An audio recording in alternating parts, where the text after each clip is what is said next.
Hi guys, நான் உங்க விஜய் சத்யா தான். இன்னைக்கு இந்த வீடியோல என்ன பார்க்க போறோம் அப்படினா 90s கிட்ஸ்க்கு எப்படி பிரியமான தோழி படம் இருக்கோ அதே மாதிரி நம்ம 2K கிட்ஸ்க்கு 2K love story. So இந்த 2K லவ் ஸ்டோரி படத்தை பத்தின ஒரு ரிவ்யூ தான் வந்து பார்க்க போறோம். இந்த படத்தோட டைரக்டர் வந்து நம்ம சுசீந்திரன் தான் வந்து டைரக்ட் பண்ணியிருக்காரு. அடுத்ததா காஸ்டிங் அப்படினு பாத்தீங்கன்னா வந்து ஜெகவீர் அப்படின்ற பையன் வந்து லீட் கேரக்டர் பண்ணியிருக்காரு. அடுத்ததா மீனாட்சி அப்படின்ற பொண்ணு தான் வந்து ஃபீமேல் லீட் பண்ணியிருக்காங்க. அது மட்டும் இல்லாம சிங்கம் புலியா இருக்கட்டும், அதுக்கப்புறம் பாலசரவணன் அப்படின்னு சொல்லிட்டு நிறைய பேர் வந்து இந்த படத்தில் நடிச்சிருக்காங்க. ஸோ படத்தோட ஒன் லைன் அப்படின்னு 2K லவ் ஸ்டோரி அப்படின்னு சொல்லியாச்சு. ஸோ 2K கிட்ஸ் என்னெல்லாம் பண்ணுறாங்களோ அது எல்லாமே இந்த படத்தில் இருக்கும் அப்படின்ற மாதிரி தான் வந்து யோசிச்சிருப்போம். ஸோ அது என்ன இருக்குன்றதை வந்து நான் ரிவ்யூக்குள்ளே போகணுன்னு சொல்கிறேன். ஸோ ஒன் லைன் அப்படின்னு கேட்டிங்கன்னா வந்து ஒரு பொண்ணும் ஒரு பையனும் வந்து ரொம்ப சின்ன வயசுலேருந்து ஃப்ரெண்ட்ஸாக இருக்காங்க. ஸோ ஸ்கூல் ஒன்றா படிக்கிறாங்க, காலேஜ் ஒன்றா படிக்கிறாங்க, ஏன் ஒர்க்குமே ஒன்றா தான் பார்க்குறாங்க. அப்படி இருக்கப்போ அதே மாதிரி ஒரு media field, pre wedding shoots அந்த மாதிரிலாம் பண்ணிட்டு இருக்காங்க. ஸோ ஒரு ஜாலியான ஒரு ஃப்ரெண்ட்ஸ் அப்படின்னே சொல்லலாம். அவங்கள சுற்றி ஒரு கேங் எப்பயுமே இருந்துகிட்டே இருக்கும். ஆனால் இந்த பொண்ணு பையனும் வந்து லவ் பண்ணுறாங்க அப்படின்னு சொல்லிட்டு எல்லாருமே வந்து யோசிக்கிறாங்க. கண்டிப்பாக ஃப்ரெண்ட்ஸாக இருக்கவே மாட்டாங்க, லவ்வர்ஸாக தான் இருப்பாங்க அப்படின்னு சொல்லிட்டு. ஒரு கட்டத்தில் பார்த்தீங்கன்னா அவங்க பேரண்ட்ஸுக்குமே வந்து அந்த ஒரு தாட் தான் வருது. ரெண்டு பேரும் ஒரு வேளை லவ் பண்ணுறாங்க போல், கல்யாணம் பண்ணி வச்சிடலாம் அப்படின்னு சொல்லிட்டு அவங்களுமே முடிவு பண்ணிடுறாங்க. ஸோ அதுக்கப்புறமா வந்து அவங்க பேரண்ட்ஸ் இவங்க கிட்ட கேட்குறப்போ என்ன நடக்க போகுது, இவங்க ரெண்டு பேரும் கடைசி வரை ஃப்ரெண்டாக தான் இருப்பாங்களா, இல்லைனா ஒரு வேளை வந்து லவ்வர்ஸ் ஆகிட்டு கல்யாணம் பண்ணிப்பாங்களா அப்படின்றது தான் படத்தோட ட்விஸ்டே. ஸோ அதான் வந்து படத்தோட ஒன் லைன் அப்படின்னு சொல்லலாம். அடுத்ததாக பார்த்தீங்கன்னா ஃபர்ஸ்ட் ஆஃப் அப்படின்னு கேட்டிங்கன்னா வந்து 2K லவ் ஸ்டோரின்னு சொல்லிட்டோம். ஸோ கண்டிப்பாக ஜாலியாக தானே ஸ்டார்ட் பண்ணும். ஸோ ஸ்டார்டிங்கே ஒரு பாட்டோட படத்தை வந்து ஸ்டார்ட் பண்ணுவாங்க. அந்த பாட்டு மோஸ்ட்லி 2K கிட்ஸ் எல்லாத்துக்குமே கனெக்ட் ஆகிற ஒரு சாங்காக தான் இருக்கும். எப்படின்னா வந்து இன்ஸ்டாகிராம், ஃபேஸ்புக் அப்படின்னு சொல்லிட்டு நிறையா போஸ்ட் போடுறது, ரீல்ஸ் போடுறது, ஃப்ரெண்ட்ஸ் எல்லாம் குரூப்பாக சுற்றுறது, ஒர்க் பண்ணுறது அப்படின்னு சொல்லிட்டு அந்த காலேஜ் டைம் பீரியடில் இருந்ததுன்னு சொல்லிட்டு ஃபுல்லாகவே செம்ம ஃபன். அந்த மாதிரி வந்து ஃபன்னாக வந்து ஃபர்ஸ்ட் ஆஃப் ஃபுல்லாக போயிருக்கும். அடுத்ததான் வந்து செகண்ட் ஆஃப் அப்படின்னு கேட்டிங்கன்னா வந்து நம்ம சிங்கம் புலி பாலசரவணன் ரெண்டு பேரும் செம்மையாக ஃபன் பண்ணிடுவாங்க. ஸோ காமெடி எல்லா இடத்துலையுமே ரொம்ப சூப்பராக ஒர்க் அவுட் ஆச்சு அப்படின்னே சொல்லலாம்.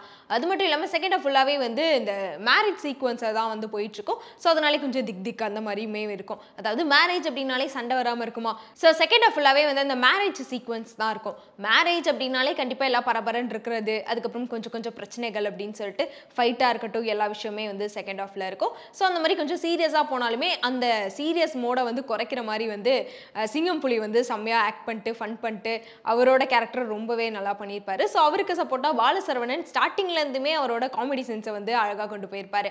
அடுத்ததாக கடைசியாக பார்த்தீங்கன்னா வந்து ட்விஸ்ட் அப்படின்னு கேட்டிங்கன்னா நம்ம ஹீரோவும் ஹீரோயினும் கல்யாணம் பண்ணிப்பாங்களா, இல்லைனா அவங்க ரெண்டு பேரும் நாங்கள் ஃப்ரெண்ட்ஸ் தாப்பா அப்படின்னு சொல்லிட்டு வேறவங்களை வந்து கல்யாணம் பண்ணிப்பாங்களா அப்படின்றது தான் படத்தோட ஒரு ட்விஸ்ட்டே.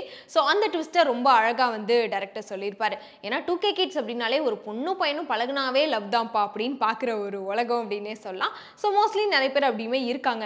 பட் இந்த சைட் பார்த்தீங்கன்னா வந்து ட்ரூ ஃப்ரெண்ட்ஸ் அப்படின்னு பார்த்தீங்கன்னா இப்போ வரைக்குமே 2K கிட்ஸ்லேயும் ட்ரூ ஃப்ரெண்ட்ஸ் இருக்காங்க. ஸோ நம்புங்கப்பா அப்படின்னு சொல்லிட்டு டேரக்டர் ரொம்ப அழகாகவே கொண்டு போயிருப்பாரு. ஸோ அதுக்கப்புறம் வந்து படத்தோட ப்ளஸ் பாயிண்ட் அப்படின்னு பார்த்தீங்கன்னா வந்து மீனாட்சியோட கேரக்டர் சொல்லலாம். ஸோ ஸ்டார்டிங்லேருந்து அவங்களோட கேரக்டர் ரொம்ப ஒரு போல்டான கேரக்டர், மெச்சூர்டான கேரக்டர் அப்படின்னு சொல்லலாம். ஸோ அவங்களோட அந்த ஆட்டிடியூடாக இருக்கட்டும், பேசுகிற விதமாக இருக்கட்டும், எல்லாமே வந்து ரொம்ப அழகாக அந்த கேரக்டரை கேரி பண்ணி கொண்டு போயிருப்பாங்க. அடுத்ததான் வந்து ஜெகவீர் அவருக்கு வந்து இது ஃபர்ஸ்ட் படம் அப்படின்றனால மேபி அடுத்த படங்களில் இன்னும் பெட்டராக வந்து அவர் பெர்ஃபார்ம் பண்ணுவார் அப்படின்ற நம்பிக்கை வந்து இருக்குது. ஸோ இவங்க ரெண்டு பேரோட காம்போ ரொம்பவே நல்லாயிருக்கும். இந்த பொண்ணு வந்து கொஞ்சம் இது ஆட்டிடியூடாக பேசுகிறதா இருக்கட்டும், அந்த பையன் இந்த பொண்ணு சொல்கிறதெல்லாம் கேட்குறதா இருக்கட்டும், ஸோ பார்க்குறப்ப கியூட் கப்புள் அப்படின்ற மாதிரி தான் நமக்குமே தோணும். ஸோ அந்த அளவுக்கு அவங்களோட கேரக்டர் ரொம்ப அழகாக இருக்கும். இன்னொன்று அந்த ஃப்ரெண்ட்ஸ் குரூப்பாக இருக்கட்டும், அதுக்கப்புறம் கேஸ்டிங் அப்படின்னு பார்க்குறப்ப எல்லாத்தோட கேஸ்டிங்குமே எல்லாத்தோட ஆக்டிங்குமே ரொம்ப பர்ஃபெக்டாக இருக்கும். இன்னொன்று வந்து நம்ம டி இமானோட மியூசிக் அப்படின்னு சொல்லலாம். ஸோ மியூசிக்மே வந்து பேக்ரவுண்ட் மியூசிக்காக இருக்கட்டும், சாங்காக இருக்கட்டும், எல்லாமே வந்து தலைமை வந்து மாஸ் பண்ணிட்டார் அப்படின்னு சொல்லலாம். ஸோ அடுத்ததாக வந்து மியூசிக்மே வந்து படத்தோட பெரிய plus point. But minus point அப்படின்னு கேட்குறப்போ வந்து கொஞ்சம் வந்து அங்கங்கே லேக் இருந்த மாதிரி இருந்துச்சு. மேபி அதெல்லாம் கம்மி பண்ணி கொஞ்சம் இன்ட்ரெஸ்டிங்காக வந்து இன்னும் கொண்டு போயிருந்தாங்கன்னா படம் வந்து சூப்பராக இருந்திருக்கும். ஸோ அது மட்டும் இல்லாமல் வந்து 2K கிட்ஸ்க்கு வந்து ஒரு ஏத்த படம் அப்படின்னே சொல்லலாம். அது மட்டும் இல்லாமல் 2K கிட்ஸ்க்கு மட்டும் இல்லைங்க, பேரண்ட்ஸ் எல்லாருமே பார்க்கக்கூடிய ஒரு படம் தான். ஒரு பொண்ணு பையன் குரூப்பாக அப்படி பழகுனாங்க அப்படின்னா அது வந்து ட்ரூ ஃப்ரெண்ட்ஷிப்பாக கூட இருக்கலாம் அப்படின்னு சொல்லிட்டு பேரண்ட்ஸ் எல்லாத்துக்குமே வந்து புரிய வைக்கக்கூடிய படம் அப்படின்னு சொல்லலாம். மோஸ்ட்லி அதுக்காக நான் எல்லாத்தையுமே சொல்ல. ஸோ மோஸ்ட்லி வந்து உண்மையான ஃப்ரெண்ட்ஸ் எல்லாத்துக்கும் இந்த படம் வந்து சமர்ப்பணம் அப்படின்னு சொல்லிக்கிறேன். அதே மாதிரி இந்த படம் வந்து லவர்ஸ் டே அன்னைக்கு தான் வந்து ரிலீஸ் ஆயிருக்கு. ஸோ யாரெல்லாம் பார்க்கலையோ டக்குன்னு போயிட்டு 90s கிட்டாக இருந்தாலும் சரி, 2K கிட்டாக இருந்தாலும் சரி, படத்தை பார்த்துட்டு எப்படி இருக்குது அப்படின்றத கமெண்ட்டில் சொல்லிடுங்க. ஸோ இந்த படத்தில் வர மாதிரியே வந்து உங்களுக்கும் ஏதாச்சும் ஒரு பெஸ்ட் ஃப்ரெண்ட்ஸ் என்னோட சைல்ட்ஹுட்லேருந்து இப்போ வரைக்கும் சேர்ந்தே இருக்கோம்ப்பா அப்படின்னா அவங்களோட பேரையும் வந்து கீழே மென்ஷன் பண்ணிடுங்க.